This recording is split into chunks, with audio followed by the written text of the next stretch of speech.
Financial markets పై పట్టు సాధించాలనుకునే వాళ్ళు Revanth conduct చేసే వెబినార్ కోసం ఈ నెంబర్ కి కాల్ చేయండి.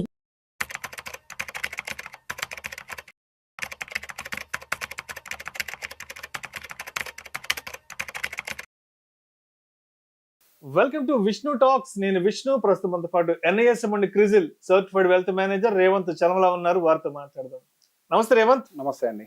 సో రేవంత్, గత 15 రోజుల నుంచి భారత్ పాకిస్తాన్ మధ్య యుద్ధం ఉంటుందా ఉండదా అంటూ రకరకాల ఊహాగానాలు నడిచాయి. బట్ మొత్తానికి ఇండియన్ ఆర్మీ ఆపరేషన్ సింధూర్ పేరుతో పాకిస్తాన్ లో ఉన్న ఉగ్ర స్థావరాల మీద అటాక్ చేయడం జరిగింది. ఆల్మోస్ట్ ఒక 9 స్థావరాల మీద మన ఇండియన్ ఆర్మీ అటాక్ చేసి మొత్తానికి వాళ్ళని మొత్తం గల్లంత చేసి పడేసేసింది. సో అయితే రేవంత్, ఇప్పుడు మనం ఒక్కసారి మార్కెట్లోకి వద్దాము. ఎప్పుడైనా సరే మన ఇండియన్ స్టాక్ మార్కెట్ అనేది ఏదో ఒక న్యూస్ కోసం వెయిట్ చేస్తూ ఉంటుంది.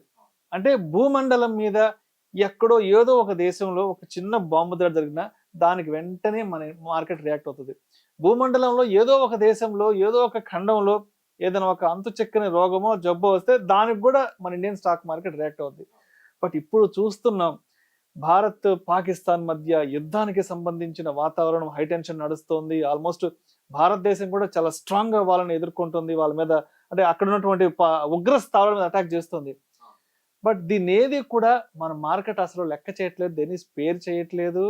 మన యుద్ధ విమానాలు పాకిస్తాన్ ఉగ్ర స్థావరాల మీదకి ఎంత వేగంగా అయితే వెళ్ళాయో అది మన మార్కెట్ గ్రాఫ్ కూడా అంతే స్థాయిలో పైకి వెళ్తుంది. సో ఎందుకంటారు మార్కెట్ ఇంత పెద్ద న్యూస్ ని కన్సిడర్ చేయట్లేదు? ఇక్కడ మార్కెట్ సైకాలజీ ఏంటి, అసలు మార్కెట్ తీసుకున్న స్ట్రాటజీ ఏంటో ఒక్కసారి మన ఆడియన్స్ కి డీటెయిల్ గా తెలియజేయగలరు? సో ఫస్ట్ దీన్ని నేను యుద్ధం కంటే కూడా ఒక టెర్రరిస్ట్ యాక్టివిటీ మీద మన భారతదేశం తీసుకున్నటువంటి ఒక ప్రతిచర్యగానే చూస్తాను. నేను ఈ న్యూస్ విన్న తర్వాత పొద్దున్నే ప్రపంచ దేశాలు ఏం మాట్లాడుతున్నాయి, ఎందుకంటే సహజంగా అదే ఎక్కువగా ఇంపాక్ట్ చేస్తుంది మార్కెట్స్ ని. సో ప్రపంచ దేశ నాయకులు ఏం మాట్లాడుతున్నారు దీని గురించి అని చెప్పి నేను చూస్తూ ఉన్నప్పుడు ట్రంప్ గారి దగ్గర నుంచి ఒక డిసప్పాయింటింగ్ వర్డ్ నేను విన్నాను, ఇట్స్ ఎ షేమ్ అని చెప్పేసి. సో బేసిక్ గా నాకు ఒక చిన్న అనుమానం వచ్చింది. వరల్డ్ ట్రేడ్ సెంటర్ మీద దాడి చేసినప్పుడు ప్రతికార్య చర్యలు తీసుకుంది మీ తాత మా తాత. ఆయిల్ బావుల కోసం దాడులు చేసింది మీ తాత మా తాత. ప్రపంచమంతా కొట్టుకుంటూ తిరుగుతున్నప్పుడు గన్ను పౌడర్లు అమ్ముకుంటూ వ్యాపారం చేసింది మీ తాత మా తాత. ఆయుధాల వ్యాపారం అమెరికానే కదా ప్రపంచంలో అన్ని దేశాలకు ఆయుధ సామాగ్రి సప్లై చేసిందంతా నువ్వు వాళ్ళే. ఈ రోజు నా ఇంటికి వచ్చి నా తోబుట్టువుకి సంబంధించినటువంటి బొట్టు నువ్వు చెడిపేస్తే ఆపరేషన్ సింధూర్ అని ఒక పేరుతోటి ఒక ప్రతీకార్య చర్య, అది కూడా కేవలం టెర్రరిస్ట్ మీద తీసుకుంటున్నప్పుడు ఇట్స్ షేమ్ అన్న వర్డ్ నాకు కొంచెం డిసప్పాయింట్ చేసింది. సో అందుకే నేను దాన్ని చాలా క్లియర్ గా చెప్తున్నాను, ఇది 2 దేశాల మధ్యలో యుద్ధం కాదు, మంచికి చెడుకి జరిగేటువంటి ఒక చిన్న పోరాటం జరగాలి. ఇక్కడ మంచి చెడు ఏంటి? నువ్వు వచ్చి ఇక్కడ సామాన్య ప్రజల మీద మతం పేరు అడిగి మరీ దాడి చేశావు. ఎవరైతే దాడి చేశారో దాన్ని ప్రోత్సహించే విధంగా ఏ గ్రూప్స్ అయితే ఉన్నాయో ఆ గ్రూపుల మీద దాడి చేశారు, కానీ ఎక్కడ కూడా మిలిటరీ క్యాంప్స్ మీద కానీ సాధారణ పౌరుల మీద జరగలేదు. సో ఇండియా చాలా క్లియర్ గా ఉంది, ఎటువంటి పరిస్థితుల్లో కూడా మేము వాళ్ళ మీదకి వెళ్ళము, పబ్లిక్ ని డిస్టర్బ్ చెయ్యము అని చెప్పి.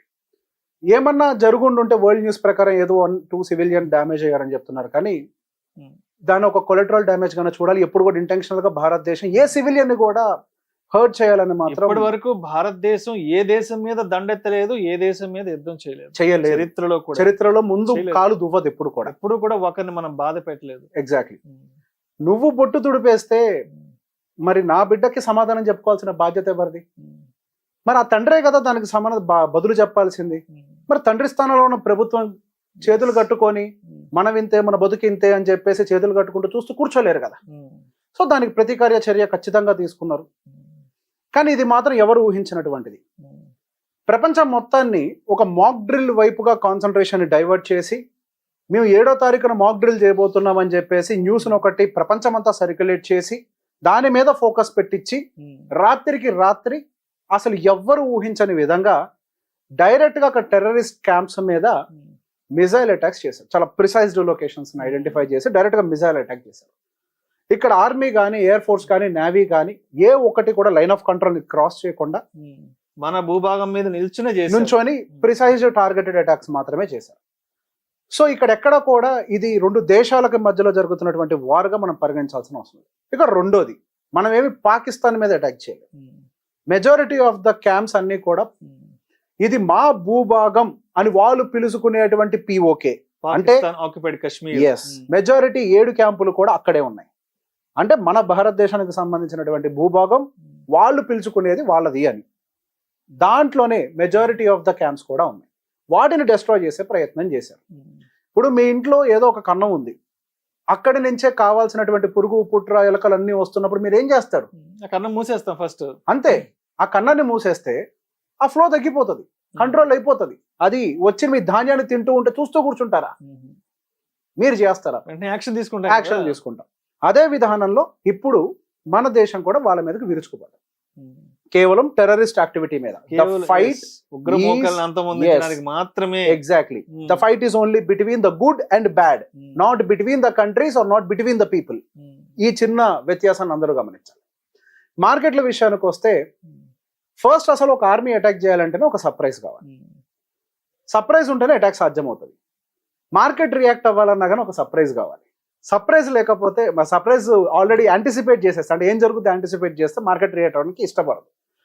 ఇంతకుముందు కూడా చాలాసార్లు చెప్పాను నేను, డైరెక్ట్గా వార్ అనేది డిక్లేర్ చేయడం భారతదేశానికి ప్రజెంట్ ఉన్నటువంటి సిచ్యువేషన్ కాదు. ఒకవేళ స్ట్రైక్ ఏమైనా చేసినప్పటికీ ఒక నీజర్క్ రియాక్షన్ మాత్రమే వస్తుంది, కానీ మార్కెట్ కుప్పగూలేటువంటి అవకాశాలు లేవు. కానీ నీజర్క్ రియాక్షన్ అయినా వస్తుంది అనుకున్నాను, కానీ ఆ నీజర్క్ రియాక్షన్ అనేది కొన్ని నిమిషాల పాటే మార్కెట్లో నిలబడ్డది. పొద్దున కొద్దిసేపు మాత్రమే నిలబడి మళ్ళీ అక్కడి నుంచి వెంటనే మార్కెట్స్ పైకి పరుగులు పెట్టడం మొదలు పెట్టేసింది. నిన్న అర్ధరాత్రి గిఫ్ట్ నిఫ్టీలో కొంతవరకు వాలటాలిటీ అనేది కనిపించింది. ఆ నీజర్క్ రియాక్షన్ అనేది రియల్ టైం మార్కెట్లో కాకుండా గిఫ్ట్ నిఫ్టీలో కనిపించి ఆ రియాక్షన్ కిందకు వచ్చి గిఫ్ట్ నిఫ్టీ మళ్ళీ రికవర్ అయిపోవడం గమనించాం. గిఫ్ట్ నిఫ్టీ ఇండికేషన్ కంటే కూడా మన ఓపెనింగ్స్ అనేవి చాలా బెటర్గా జరిగాయి, రియాక్షన్స్ అన్ని జరిగిపోయాయి. ఇన్ఫాక్ట్ అసలు మిడ్ క్యాప్ స్మాల్ క్యాప్ అయితే అసలు ఏం జరగలేదు, నాకేం తెలియదు, నేనేం చూడలేదు అన్నట్టుగా పరుగులు పెడుతున్నాయి. ఈవెన్ సెక్టార్స్ కూడా, అంటే ఒక regular sector cycle, regular momentum మార్కెట్లో ఎలా ఉంటుందో అది దాదాపుగా 10 గంటల తర్వాత నుంచి మార్కెట్ అలానే పనిచేయడం మొదలుపెట్టింది. సో మార్కెట్ ఇది ఒక పెద్ద సర్ప్రైజ్గా చూడట్లేదు. సహజంగా అందరూ ఏమి యాంటిసిపేట్ చేస్తారు? స్ట్రైక్ జరిగింది అని అంటే మార్కెట్ కిందకు వస్తుందని చెప్పేసి యాంటిసిపేట్ చేస్తారు. యాంటిసిపేట్ చేయడంతో ఏం చేస్తారు? ఉన్న వాటిని నమ్ముకోవటము, లేకపోతే అది ఆప్షన్స్ ట్రేడర్స్ అయితే పుట్ని బై చేయడము, లేకపోతే కాల్స్ ని సెల్ చేయడము, ఇటువంటి యాక్టివిటీస్ చేసేస్తారు. కానీ మార్కెట్ యొక్క పని ఏంటి? మన్ని సర్ప్రైజ్ చేయటం. అది సర్ప్రైజ్ అవ్వదు మార్కెట్ ఎప్పుడు. మార్కెట్ ఎప్పుడు కూడా మార్కెట్లో ఉన్నటువంటి పార్టిసిపెంట్ ని సర్ప్రైజ్ చేయడానికి ట్రై చేస్తుంది. నేను ఎప్పుడు అదే చెప్తాను, అందరికీ తెలిసేలాగా బిహేవ్ చేయడానికి అదేమి మీ ఇంట్లో మా ఇంట్లో ఉన్నటువంటి ఒక చిన్న వస్తువు కాదు, అది మార్కెట్. ప్రపంచాన్ని శాసించేదే ఈ మార్కెట్. స్టాక్ మార్కెట్ కింద ప్రతి ఒక్కళ్ళు ఉంటారు. ఎంతటి యుద్ధం చేసినా ఎవరేం చేసినా కానీ ఫైనల్ గా మార్కెట్ ఎలా ఉంటది అన్న దాని గురించి ముందు వెనకాల ఆలోచిస్తూ ఉంటారు. అటువంటి మార్కెట్ మనీ సప్రెస్ చేస్తుంది, కానీ అది డైరెక్ట్ గా సప్రెస్ కాదు. అండ్ ఆ మార్కెట్ కి తెలుసు ఏదో ఒకటి జరగబోతోంది ఈ రోజు రాత్రి అని చెప్పి. అందుకే నిన్న మీరు గమనిస్తే మధ్యాహ్నం టైం నుంచి ఇండియా విక్స్ అనేది పెరగటం మొదలుపెట్టింది. ఇది రివర్స్ లో జరిగింది. ఈ రోజు అటాక్ జరగబోతుంటే నిన్న మధ్యాహ్నం నుంచి ఇండియా విక్స్ ఎలా పైకి వెళ్ళింది అనేది మాత్రం పెద్ద సర్ప్రైజింగ్ పాయింట్ గానే ఉంది. సో యాంటిసిపేట్ చేసింది మార్కెట్ ఆల్రెడీ. ఇటువైపు ఒక మాక్ డ్రిల్ ఏదో ప్రిపేర్ చేస్తున్నారు. Either it could be a diversion or a mock drill for preparation of war. It could be anything. అది ఏదైనా అయి ఉండొచ్చు. నిన్న కూడా మనం మాక్ డ్రిల్ కి సంబంధించి క్లియర్ గా చెప్పాం, అదే యుద్ధానికి వెళ్తున్నట్టుగా ఏం కాదు. It's a regular mock drill. అది ఎక్కడైనా ఏ కంపెనీలో జరిగేటువంటి ఒక డ్రిల్, ఎమర్జెన్సీ వస్తే ఎట్లా రియాక్ట్ అవ్వాలి నిన్న మాట్లాడుకున్నాం. అటువంటి డ్రిల్ గానే చూడాలి, కానీ యుద్ధానికి వెళ్ళటం అనేది సహజంగా సాధ్యం కాదు అని. సో దీనికి సంబంధించి కూడా ప్రపంచ మార్కెట్లు కూడా ఒకటే మాట చెప్తున్నాయి. ఏ మార్కెట్ ఎవరు కూడా, ఏ లీడర్ కూడా వచ్చి నేను ఈ దేశానికి సపోర్ట్ చేస్తా, నేను ఆ దేశానికి సపోర్ట్ చేస్తా అని చెప్పి ఇష్యూని ఎస్కలేట్ చేయట్లేదు. వాళ్ళు ఇద్దరు కలిసి కూర్చొని ప్రశాంతంగా మాట్లాడుకొని ప్రాబ్లమ్ ని సాల్వ్ చేయండి అనే చెప్తున్నారు. Every one or speaking, solve the problem now, దాన్ని ఎస్కలేట్ చేయకండి. సో దానికి గల కారణం ఏంటి? ఎవరు కూడా యుద్ధం చేసే పరిస్థితుల్లో లేరు. మేజర్ కంట్రీ అయినటువంటి రష్యా మొన్నటికి మొన్న యుద్ధం చేసి, మొన్నటి వరకు కూడా ఇజ్రాయెల్ ఇబ్బందుల్లో ఉంది. అదే సోషల్ మీడియాలోకి వచ్చేసరికి ఏదో చెప్తారు, జట్లు వచ్చాయి, ఫ్లైట్లు వచ్చారు, ఇజ్రాయెల్ నుంచి ఇక్కడ ల్యాండ్ దించేశారు. అంతే కదా. వాళ్ళు డిఫెండ్ చేసుకోలేకనే యుఎస్ డిఫెన్స్ సిస్టమ్ సపోర్ట్ తీసుకుంటున్నారు వాళ్ళు. అంతే కదా. ఇండియాకి ఇంకేం పంపిస్తారు వాళ్ళు? ఇజ్రాయెల్ నుంచి వచ్చేసి కదా, యుద్ధ నౌకలు వచ్చేసేసి వాళ్ళ మీద దాడి జరిగే పాపం నానా ఇబ్బందులు పడ్డారు. మొన్నటి వరకు కూడా ఇరాన్ మీద, ఇరాన్ వర్సెస్ ఇరాన్, హమాస్ అందరూ కలిసి వాళ్ళ మీద దాడులు చేస్తూ ఉంటే దాదాపు కొన్ని వేల మంది సామాన్యులను కోల్పోయి కొన్ని వేల కోట్ల రూపాయలు వాళ్ళ ప్రొటెక్షన్ కోసం ఖర్చు పెట్టి ఇంకెవరెవరికి సపోర్ట్ చేసేటువంటి సిచ్యువేషన్లో ఉన్నారు. యుద్ధం అనేది సరైనది కాదు, డైరెక్ట్గా కంట్రీస్కి మధ్యలో ఉన్న విషయం ఈవెన్ భారతదేశానికి కూడా తెలుసు. కానీ అట్లా అని చెప్పేసి చూస్తూ కూర్చోవాల్సినటువంటి అవసరం లేదు. ఎంత వద్దన్నా కానీ బిడ్డ మీద దాడి జరిగినప్పుడు చూస్తుండేటువంటి తండ్రులు మన భారతదేశంలో అయితే ఇంకా లేరు. మేబీ అవతలోడికి ఏంటి ఉప్పు కారం తెలియరు కాబట్టి వాళ్ళకి సిగ్గు లేదేమో. మాకు సిగ్గుంది, నో షేమ్ అని నువ్వు అంటావు, కానీ మాకు సిగ్గుంది, ఉప్పు కారం తింటున్నాం కదా. మరి నువ్వు వచ్చి మా భూభాగంలోకి వచ్చి కాళ్ళకు పారాని ఆరక ముందే బొట్టు తుడిపేస్తాను అని అంటే నువ్వెవడు అసలు నా దగ్గరికి రావడానికి? ఆ ఒక్క ఫోటో, కొత్తగా పెళ్ళైన ఆ వధువుల ఒక్క ఫోటో నిజంగా యావత్ ప్రపంచాన్నే కన్నీటింతం అయ్యేలా చేసింది. అవును, దారుణాతి దారుణం నిజంగా అది. సో ఇటువంటి సిచ్యువేషన్ మీద ఖచ్చితంగా భారతదేశం అయితే ప్రతీకార చర్యను తీసుకుంటుంది. ఒక్కొక్కడు కూడా మాట్లాడతాడు, మొన్న పహల్గామ్ అటాక్ జరిగినప్పుడు ఏమైపోయినాయి ఈ ప్రపంచ దేశాలని మాట్లాడటానికి? ఆ రోజు ఎంతమంది స్పందించారు దానికి సంబంధించి? అంటే ఎలా ఉంటుందంటే, భారతదేశం ఏదైనా దేశం మీద ఏదైనా యాక్షన్ తీసుకోవాలి అన్న డిస్కషన్ వచ్చినప్పుడు అన్ని దేశాలు భారతదేశాన్ని శాంతిపరచాలని, ఏదో మనల్ని ఏదో సర్దుబాటు చేయాలని ప్రయత్నిస్తాయి. అంతేగాని అరే ఆ దేశానికి జరిగిన బాధ ఏంటి, వాళ్ళకి కలిగిన పెయిన్ ఏంటి, దాన్ని అర్థం చేసుకునే ప్రయత్నం చేయరు. అంటే అంటే అంటే వెంటనే భారత్ ఏదైనా ఒక యాక్షన్ తీసుకుని అందరూ చుట్టుముట్టేసి మన మీద నీళ్లు చల్లుతారు. అవును, ఫస్ట్ నీళ్లు చల్లే ప్రయత్నం చేస్తారు. ఇప్పుడు నీ దేశానికి ఏదో కొద్దిగా లాభం రావట్లేదని చెప్పేసి ప్రపంచం మొత్తం మీద టారిఫ్లు వేసి ఇబ్బందులు పెట్టే ప్రయత్నం చేసేది ₹1 కోసం. ₹1 కోసం నువ్వు చేసిన పనే అది. మరి ఈ రోజు డైరెక్ట్ గా భూభాగంలోకి చొరపడి ఇక్కడ జనాల మీద మొన్నటి వరకేమో జవాన్ల మీద దాడి చేస్తేవి, ఇప్పుడు వచ్చేమో ప్రజల మీద దాడి చేసావు, ఇంతకు ముందు వెళ్ళేమో తాజ్ హోటల్ మీద దాడి చేసావు, అంతకు ముందు వచ్చి హైదరాబాద్ లో దాడి చేసావు. దీనికి సమాధానం ఎవరు చెప్తారు? దీనికి సమాధానం ఎవరు చెప్తారు? Sorry for the interruption. ఇప్పుడు అంటే అమెరికా ఏదో బాధపడిపోతుంది కదా, వామ్మో ఇండియా వెళ్ళి భారతదేశం వెళ్ళి పాకిస్తాన్ మీద అటాక్ చేస్తుంది, ఏదో జరగబోతుందని. మరి ఒసామా బిన్ లాడెన్ ని చంపింది ఎవరు? ఏ దేశం? వాళ్ళు చేసింది ఏంటి? ఏ దేశంలోకి వెళ్ళి చేశారు? ఏ దేశంలోకి వెళ్ళి చేశారు? ఎవరి భూభాగంలోకి వెళ్ళి చేశారు? ఎగ్జాక్ట్లీ, ఎవరి భూభాగంలోకి వెళ్ళి చేశారు? అక్కడ నువ్వు చేసిందేమో వ్యాపారం, మరి మేము చేసేది ఏంటి? నువ్వు చేస్తే సంసారం, మేము చేస్తే విచారమా? కాదు కదా. అంటే మనకి దెబ్బ తగిలినా మనం మూసి కూర్చోవాలి, అంతేనా? మనం అంతేనా? దానికి రియాక్ట్ కాకూడదు. మనం రియాక్ట్ అయ్యామంటే వచ్చేసి మన మీద నీళ్లు చల్లుతారు. నువ్వేమో అదేంటి ఆయిల్ బావుల కోసం అని చెప్పేసి ఏ దేశాన్నైనా ఆక్రమిస్తావు, ఎంతమందినైనా సమస్యకు గురి చేస్తావు, ఏ దేశాన్ని ప్రోత్సహించైనా కానీ ఇంకొక దేశం మీద దాడికి గురి చేస్తావు.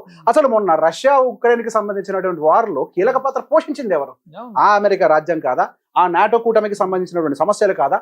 అసలు ఆ నాటో కూటమి ఉక్రెయిన్ జోలికి పోయి ఉంటే రష్యా అసలు ఉక్రెయిన్ జోలికి పోయి ఉండేది కాదు. సమస్యలు తెరెత్తించింది నువ్వే కదా, ఆయుధాలను సప్లై చేసింది నువ్వే కదా, వ్యాపారం చేసింది నువ్వే కదా. ఇప్పుడు ఈ రోజు పాకిస్తాన్ జోలికి వెళ్తే వాళ్ళకుండే సమస్య ఏంటో నేను చెప్పనా? పాకిస్తాన్ వాళ్ళకి చాలా రుణపడి ఉంది డబ్బుల విషయంలో. ఇప్పుడు పాకిస్తాన్ మీద కనుక దాడి చేసినట్లయితే ఈ బాకీలు ఎవడు వసూలు చేసి పెడతాడు అనేది వాళ్ళ సమస్య. అంటే వీళ్ళు మాత్రం ఒసామా బిన్ లాడెన్ కోసం అబోటాబాద్ కి వెళ్ళి డైరెక్ట్ గా వాళ్ళ ఇంటికి వెళ్ళి వాళ్ళ మీద అటాక్ చేసి చంపేయచ్చు. బట్ మనం మాత్రం మన భూభాగం మీద నిల్చొని వాళ్ళ మీద ఏదన్నా యాక్షన్ తీసుకోవడం తప్పు అయిపోయింది ఇప్పుడు అమెరికాకి. వాళ్ళకి అదే సమస్యగా మారింది. రేపు మాపు మళ్ళీ దేశం ఈ భారతదేశం వైపుగా సపోర్ట్స్ ఎక్కడ వస్తాయో అన్న భయంతో ముందుగా వెంటనే రాత్రికి రాత్రి బయటకు వచ్చి నేను తలుపులు ధరంగానే షాకింగ్ న్యూస్ విన్నా, ఇట్స్ అ షేమ్ అని అన్నాడు. It's a shame part on you. అది నీ మీద షేమ్, అది నీకు లేదేమో సిగ్గుసరం. నువ్వేం చేసినావు ఇప్పటిదాకా? ట్విన్ టవర్స్ మీద అటాక్ చేసినావు, ఖాళీ కూర్చొని చూస్తున్నావా? నీ మిలిటరీ మీద దాడి చేసిన వాళ్ళతో స్నేహం చేస్తున్నావా? లేదు కదా. మొన్నటిదాకా నువ్వు చేసింది ఏంటి? తాలిబాన్లకు ఎదురుగా యుద్ధం చేసింది ఎవరు? ప్రపంచ దేశాలకే ఆయుధ సామాగ్రిని అమ్మే వాళ్ళే మళ్ళీ ఈ మాట చెప్తున్నారు. ప్రపంచమంతా కొట్టుకుంటూ ఉంటే మీరు ఇంకా కొట్టుకోండి అని చెప్పేసి మందు గుళ్ళు నమ్మింది నువ్వు, అమ్మింది వాళ్ళు, అసలు ప్రోత్సహించింది నువ్వు. ఇప్పుడు వాళ్ళు శాంతి పలుకుతున్నారు. అది ఇవన్నీ కూడా జస్ట్ వాళ్ళు ఉనికిని కాపాడుకోవడం చేసేటువంటి పనులు. కానీ సార్ ఇక్కడ సింపుల్ సార్, ఒక వ్యాపారవేత్తను తీసుకొచ్చి ఒక నాయకుడు స్థానంలో కూర్చోబెడితే ప్రజల మీద ప్రేమ ఆయనకు ఎందుకు ఉంటది? ఆయన కల్లా కావాల్సింది కేవలం ₹1 మాత్రమే, అంతే. ఆయనకు కావాల్సింది ₹1 మాత్రమే. కానీ ఇక్కడ ఒక పాయింట్ గుర్తు పెట్టుకోవాల్సింది, దేశం అంటే మట్టి కాదు, దేశం అంటే మనుషులు. నీ మనిషి జోలికి, నీ బిడ్డ జోలికి ఎవరైనా కనుక వచ్చినట్లయితే చూస్తూ కూర్చుంటావా? డెఫినెట్ గా చూస్తూ కూర్చో. It might be shame but not for us, it is for you. నువ్వు అట్లా మాట్లాడినా. సో రేవంత్, ఏంటి అసలు కరాచీ స్టాక్ మార్కెట్ పరిస్థితి ఏంటి? ఉందా, గల్లంత అయిపోయిందా, లేదంటే ఈ ఉగ్రదాడుల్లో అది కూడా ఎట్లా వెళ్ళిపోయిందా? ఒక్కసారి అసలు వాళ్ళ పరిస్థితి ఏంటి ఒకసారి చెప్పగలరు? సో కరాచీ స్టాక్ ఎక్స్చేంజ్ దాదాపుగా ఓపెనింగ్ తోటే ఇది ఒక సర్ప్రైజ్ అటాక్ అవ్వడం తోటి డెఫినెట్ గా వాళ్ళకైతే పెద్ద సర్ప్రైజ్ ఇది. సో మన స్టాక్ మార్కెట్ అయితే దాన్ని యాంటిసిపేట్ చేసుకుని ఉండొచ్చు, కానీ పాకిస్తాన్ అయితే మాత్రం మనం ఇంత ఫాస్ట్ గా ఇట్లా రిటాలియేట్ అవుతాం అనేది మాత్రం వాళ్ళు ఊహించలేదు. సో దాని వల్ల వాళ్ళ మార్కెట్ దాదాపుగా ఒక 5 to 6% వరకు కూడా కరాచీ స్టాక్ ఎక్స్చేంజ్ అయితే మార్నింగ్ డిప్ అవడం జరిగింది. సో డెఫినెట్ గా సెల్లింగ్ ప్రెషర్ మరి కొంత ఎక్స్టెండ్ అయ్యే అవకాశాలు ఉంటాయి. ఈ టెన్షన్స్ మరి కొన్ని రోజులు కూడా ఎక్స్టెండ్ అవుతూ ఉంటాయి కాబట్టి సో ఇండియన్ స్టాక్ మార్కెట్స్ తో కంపేర్ చేసినట్లయితే డెఫినెట్ గా పాకిస్తాన్ స్టాక్ మార్కెట్ కి కొంతవరకు ప్రెషర్ ఎక్కువగా బిల్డ్ అయ్యే అవకాశాలు కనపడుతున్నాయి. ఈవెన్ మనకి అటాక్ జరిగిన రోజు కూడా, ఇప్పుడని కాదు, ఇప్పుడు మనం చేసినప్పుడు కాదు, మన పెహల్గామ్ అటాక్ జరిగినప్పుడు కూడా యాక్చువల్ గా సమస్య వాళ్ళకి ఎక్కువగా జరిగింది. అవునవును, మన ఇండియన్ మార్కెట్స్ కి పెద్ద ఎత్తున ఏమి ఇంపాక్ట్ చూపించలేదు. అది వాళ్ళే షట్ డౌన్ Yes, చేస్తున్నారు. వాళ్ళ మీదనే ఎక్కువ ప్రెషర్ పడ్డది, సెల్ ఆర్డర్లు ఎక్కువ రావటం, ఈవెన్ వాళ్ళ ఎక్స్చేంజ్ క్లోజ్ అయిపోయింది. అవునవును. సో ఇంకా గోయింగ్ ఫర్దర్ కూడా ఒకవేళ ప్రెషర్ అంటూ ఉంటే వాళ్ళ మీద ఉంటుంది కానీ అండ్ మోర్ ఎవర్ అసలు Indian stock market is like giant, వాళ్ళతో కంపేర్ అసలు వాళ్ళతో మనం కంపేర్ ఉండకూడదు. మన దగ్గర ఉన్నటువంటి డొమెస్టిక్ సపోర్ట్ చాలా పెద్దది అవును. అండ్ వాళ్ళ దగ్గర అంత సపోర్ట్ లేదు కాబట్టి డెఫినెట్ గా పానిక్ అనేది చాలా ఎక్కువగా ఉంటది. మన దగ్గర ఇన్స్టిట్యూషనల్ సపోర్ట్ ఉంది, డొమెస్టిక్ సపోర్ట్ ఉంది. సో మన ఇండియన్ స్టాక్ మార్కెట్ అసలు దాంతో ఎప్పుడు కూడా కంపేర్ చేయడం అది చాలా చిన్నది. సో మొత్తానికి ఇక ఏంటి ఇంకా అంటే మార్కెట్ల ప్రయాణం ఇంకా ఎలా ముందుకు సాగే అవకాశం ఉంది?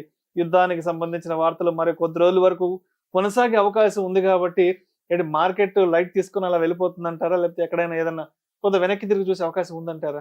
సో మార్కెట్ లో అయితే ప్రెసెంట్ ఆ యుద్ధానికి సంబంధించినటువంటి ఏ ఒక్క న్యూస్ ని కూడా ఇప్పుడు కాదు ముందు పట్టించుకోదని కూడా మనం మాట్లాడుకున్నాం, దాని మీద క్లియర్ గా ఉన్నాం. అలా అని చెప్పేసి యుద్ధానికి సంబంధం లేదని మార్కెట్ లో పైకి వెళ్ళమని కూడా చెప్పాం. మార్కెట్ లో సెక్టార్ సైకిల్ అండ్ కంపెనీలు పోస్ట్ చేస్తున్నటువంటి నెంబర్ల మీద ఆధారపడి మాత్రమే దాని యొక్క ప్రయాణం కొనసాగుతుంది.